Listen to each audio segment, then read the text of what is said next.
Revelation 2305, from the 17th of April 1942. Words, or way of life. Judgment. The inner value of every human being comes from his way of life and not from his words. It is often difficult to decide whether a person has established contact with God or is still completely distant from God, for his words do not always correspond to his innermost feelings. However, it is decisive how a person relates to his fellow human beings, and his development progresses accordingly. There are often expressions which reveal a will turned towards God and which nevertheless do not provide information about the relationship with God, and yet these expressions can lack the right depth of heart. Conversely, however, a person can glow with the deepest love for God without ever speaking a word about it or allowing his fellow human beings to gain an insight into his heart's feelings.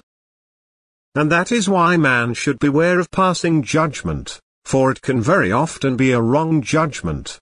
But God sees into the heart, He knows about its degree of love, He knows about its desire. But He also knows when the words do not correspond to the feelings and what value is therefore to be attached to such words. And it is a certain spiritual inferiority when beautiful words are supposed to replace the lack of feeling. It is understandable that people with hardened hearts also try to cover up their deficiency and want to feign love where it is not present.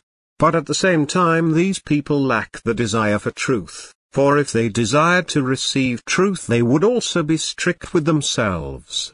That is, only act and speak in a way which corresponds to their innermost feelings.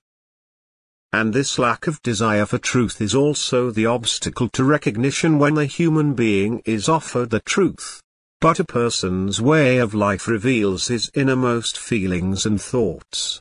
A life lived in serving love will also be recognizable without words as being good and in accordance with God's will, and a person who seriously wants to examine it will rarely for he will see the right relationship with God established and know that the Father in heaven is pleased with the one who intimately unites with Him. Amen.